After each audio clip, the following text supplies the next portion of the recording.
Hi, I'm James Schillinglaw. I'm here in Messina, Sicily, on board the Costa Smeralda. And you can see it right behind us. Messina's out behind us as well. I'm here with Scott Knudsen, who is the Vice President of Sales and Marketing for Costa in the U.S. And we're going to talk to him about this essentially brand new ship. It came out the end of 2019, and it's almost untouched after this COVID. And we're on a 4-night cruise. We're going to talk about this cruise, who this ship is for, and all the incredible facilities and all the stuff you can do on this vessel as well. And you're going to find out about all that and more on Insider Travel Report.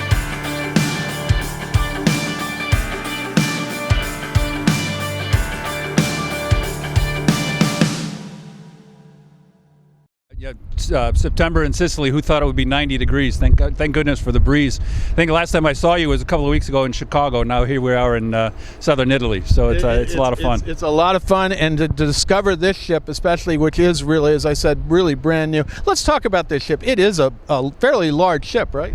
Yeah, she's our largest. We've got a couple of sisters, one in Asia with the Venezia, and then the Toscana's coming out this Christmas to be a nice present for us. Same size, 182,000 tons and change, can hold 6,500 passengers. Double occupancy, about 4,400. This week, with COVID, we're sailing about 60%, so we got about 3,200 guests on board, and it really doesn't feel like it. No, not at all. I have to say that there's a lot of space. There's a lot of places to go squirrel away somewhere, find your own little hiding place. A lot of outdoor space too, right? Yeah, there's plenty. Well, we're here on a skywalk, which is unique for us. So we're about 18, 19 stories high right now, highest we've ever been on one of our ships, and it's just an interesting way to see what's around us. You look around your Sicily, you've got the sea behind us, obviously the funnel, and this is where we live. We live in the Med, where others visit. We're just up the coast in Genoa is our headquarters, so we've been here for about 72 years. And but this is the largest ship we've had. Lots of outdoor spaces. There's 5 different pools. There's a couple for kids that are a few water slides, as we can see in the back. Yes, I'm sure you'll be there. If you haven't been there, you will be this afternoon. But we've done something a little different with the kids pools, where there's 2 of them identical, but they're separate from the rest of the ship. So you walk in there, if you have kids, it's fantastic because they can make as much noise as you want. If you don't want to walk in there. You can go to plenty of other quiet spots. Well, no, it's absolutely, the way it's all set up is really great. Let's talk about the accommodations, because boy, in this kind of ship, you got a wide variety of accommodations, and I've been in 2 of them already. So that's yeah. We wanted to give you that full experience and what it's like to pack midweek. Yeah, there's basically 6 different varieties. Obviously, start with your suites, grand suites, and then there's a little bit of smaller suites, sort of a demi suite. Then you've got balconies, which are different sizes: balcony premium, XL. There's ocean view, of course, inside, and then what's new for us is something called balcony terrace. So yeah, I saw that. That's very interesting. I'd never seen that before. Yeah, it's first for us, and it's first that I've ever seen in the industry. So you've got a full-size cabin, about 180 square feet, and then you got about another 120 square feet of interior cabana sort of accommodations, and those doors accordion out, so you can open that, and then you've got another 120 square feet of balcony. So it's really a double cabin in one. There's only about 160 of them on board, and they go really fast. But just like you, this is the first time I've seen this ship. She was supposed to be out, and I think you may have been coming along with us back in March. It was about March 18th, and then March 16th, everything went kaput. Everything went kaput. So anyway, you got a wide range of things. So you really got to work with Scott and to figure out what your client wants in terms of accommodations, because you can really pick almost anything. It's amazing, and we do have about, as you said, about 18, 19 decks to play with here, right? Right. About 6 or 7 of them are accommodations, and then the rest of the ship is all ours to just play. Yeah, let's talk about that, and of course we got to talk about the dining, because you have a few restaurants on board, I think, right? Yeah, I think 17 is the count. 17 restaurants, 19 bars. We're trying to hit all of them. We've tried to give you guys, everyone here, an array of experiences. So you got 3 main dining rooms. They're available for lunch and dinner. They're a little bit more casual, at least for breakfast and lunch. And we went in once for dinner, and it was very nice. Yeah, so you've got that, and it is casual, and it's the Italian way. It's a little more casual. The kids enjoy that. Families enjoy it. And then you've got a Lido area, which is huge, and all kinds of choices, salads, all your Italian expectations, and fish, steak, Desserts are fantastic. Pizza there. Well, we got to talk about that. We'll talk pizza there, but the higher end for the sweet guests, but also you can get in there for a surcharge, is Bella Vista, I believe, which we ate last night, which was wonderful, really. Yeah, Bella Vista is for our sweet guests. We call it our club guests. But on availability, anyone else can book that for a small surcharge. Really worth it. As you noticed last night, it's very quiet, very. Costa was excellent. It was that I had. It was really amazing, and it wasn't just Italian, but it was amazing cuisine. And I think tonight we're going to Teppanyaki, right? Yeah, we'll be in Teppanyaki. And one thing about last night was, and my wife pointed this out, the kitchen is right there. So they're walking 15 feet out to your table instead of 150 feet. So it makes a little bit of a difference. Teppanyaki tonight is the third trip. We'll have that availability. And then the first night we were in the lab. So I totally forgot about the lab, which ordinarily is kind of a cooking class quasi where you sort of work to cook your meal and then you have it. Now with under COVID, we had a special deal where we were in there and got served. It was really a magnificent dinner. Yeah, you pretty much described it. So we had 19 people in there the other night, and took it over. And it's really a special experience. We are a little bit limited in how we can do it and how we can pull it off. But when COVID era is beyond us, it'll be really interesting. So you get to learn from the chefs on how to make their meals, which who wouldn't want to do that Italian style? Well, and then you have a lot of more casual dining too, because you have a sushi place, which I have yet to try. You have tuna poke. I was just thinking of that word. I got to think of that word. But all right, the big thing, the pizza. And what's the restaurant? Yes, Pizzeria Pomodoro. Yeah. And I think we've got 16 different types. Some I've never seen before. I had anchovies and olives the other day just because I knew I could eat the whole thing because my wife won't touch anchovies. So one way I had the anchovies too because I knew that no one would touch them. Yeah, and I think we both can. We still have it on our breath probably. And I'm sure she got the quattro formaggio. I mean, any kind of pizza you can imagine, they have put together there, and they have an option if you don't see something by chance, they'll make it for you. Yeah, well, it is. You are vying for best pizza at sea in my book. It is some of the best pizza I've tasted, and you can get all kinds there. And it really is great for lunch, even dinner.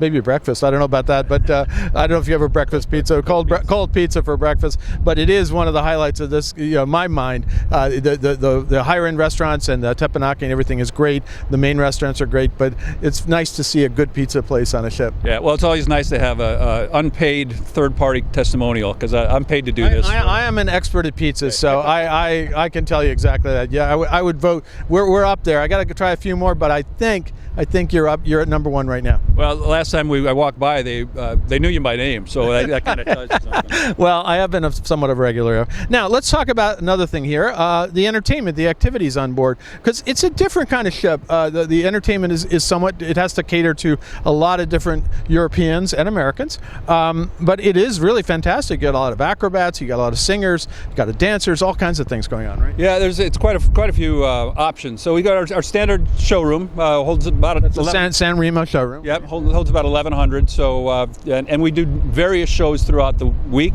and on some nights we'll do as many as 3 shows depending on how many we have on board because we have to space out the seating with COVID. But the highlight of the entertainment for me, and maybe you've seen it, is the Coliseum. Coliseum, which is kind of like the atrium, but it's much more than that, right? Yeah, it's a 3-story basically Coliseum. So it's a rotunda. It's got all types of optics around it and music, and the sound system's amazing. So you can sit on 3 different levels and probably go back 20 rows in each one and just take in a show. And even the rehearsals are a lot of fun, and people stop by and just watch that. But it's got pulleys coming out of the ceiling, and the acrobatics are amazing.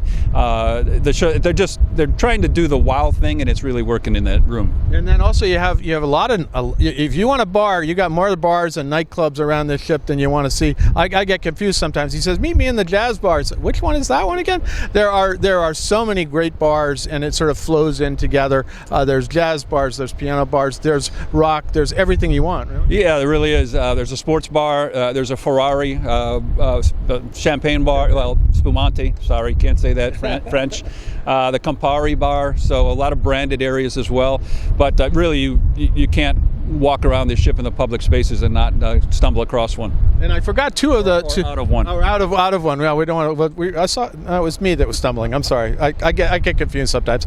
Now, I forgot one of the other branded places. You have a Nutella bar, which is interesting. Yeah, Nutella, very popular. Another one of our branded areas. And Gelateria. Gelateria, and the gelato is really great. It is true gelato, Italian gelato. I've tried that a few times too. Yeah, my wife loved it. In fact, she loved it so much that on her last bite, she decided to wear some of it home. So it's on her white dress. Well, I already had pizza on my so gelato is just another addition. So you'd like that. Now let's talk about where this ship goes, because we are on an itinerary just 4 nights from Barcelona to Rome, and we went Barcelona, Mallorca, here we are in Messina, and then we're going to Rome. So it's an interesting itinerary, right? Yeah, it's our bread and butter. It's the Western Med, so you can board pretty much in any port. There's people getting on today.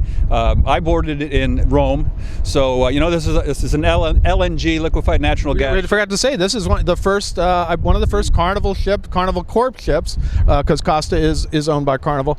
That you can't so it really is it's environmentally sound, it's sustainable, things like that. Yeah, and one of the things about that is you can bunker in just so many places. So we have the Western Med. There's quite a few options, but it's Rome, Savona, Marseille, Barcelona, Mallorca, Messina. So it gives you 7 days, port a day, and then 1 day at sea to really enjoy the ship. No, and it really is a nice itinerary, and you can extend it, and it's different. Costa is something where you can get on several different ports of call.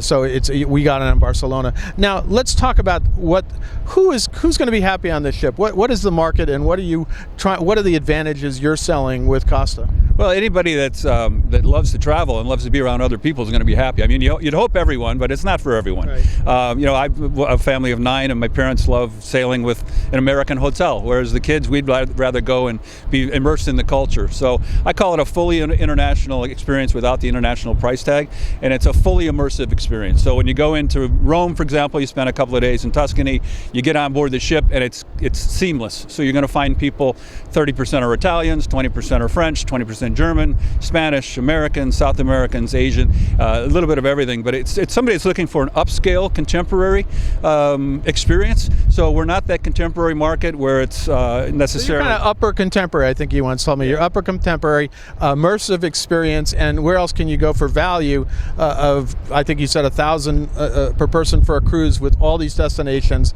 around the Med. It's great. It's got a lot of premium qualities for a contemporary price. So that's where we're trying to find that sweet spot in between, and we think we're pretty much alone in that area. But you have to be comfortable with an international crowd. This is a very European crowd, but if you're happy in Europe, you should be happy here. Yeah, absolutely, and that's the market we're looking for. And I think the North American market, it's obviously it's growing because our business in North America has tripled, and they want us to double it again next year, pre-COVID. So I think people are looking for that fully immersive. They want to get out and explore the world. We say that they're collecting experiences versus material possessions anymore, and what better experience than this? I mean, right here in Messina, it's incredible. And of course, you keep building ships too, because you did this ship. You had the sister ship coming out, and you had a smaller ship, Firenze, I believe, too, right? Yeah, it's funny how people say smaller. She's 130,000 tons. Well, it's just a boutique shop at 130,000 tons. Right? Yeah, she came out 4th of July for us. She's sailing here, and then she'll head off to Dubai in November and spend the winter there. So give our guests a chance to do something different there. But another beautiful ship. So it's Firenze, so that's Florence. I like to say you can go to Florence, you can go to Toscana, so Tuscany, you can go on Smeralda, which is the Emerald Coast, and I'm missing one. Venezia. So you've got Venice. So you've got, you say you can go to all these different places and stay on for 7 days and experience that destination while going to 5 different places. And you definitely have that Italian feel throughout the ship. The pizza alone, but you got great pasta. You got a decor reminiscent of Italy all throughout. Yeah, and the maitre d's and the restaurants are Italian, so they welcome you in. I mean, you just feel like you're coming into their home. It's really special, even on a ship this size. Well, Scott, I want to thank you for getting me on here. It's amazing. I've been on for overnights and for lunches and things like that, but never a full cruise, or at least 4-day cruise. It was excellent to get a little taste of this, and I want some more. I think it's been great to explore Italy while not even going to Italy. We are now in Italy, in Sicily, and we're heading for Rome, right? Yeah, we're heading for Rome, heading back home, and I just want to thank you and the rest of our journalist friends for being here, because it's not easy traveling international these days, and even though it's made a little more difficult, everyone's here. They're having a great time. Well, that's one thing I should end on. One quick thing: you do follow all the protocols. There's always something going on. I mean, everything changes, but I think as long as you have a COVID test, you have a vaccination card, because that is required, and you fill out the crazy health forms for all these places, you should be good to go. I mean, we've had one test. We may get another one today. We've shown our vax cards. Everyone I have to say, most people, we're not wearing masks now, but most people are very good about wearing masks around passengers and crew, right? Yeah. I mean, it's become second nature anymore, so not really a big deal or inconvenience. And most people are just happy to be here again and back out at sea. So we're glad you're here, and thanks for having me. And you're safe. It's great to cruise, and it's great to cruise with you finally, Scott. Okay. Likewise, anytime you're ready, come on back. I will. Absolutely will. I'm James Schillinglaw aboard Costa Smeralda, and we're heading for Rome. This is Insider Travel Report.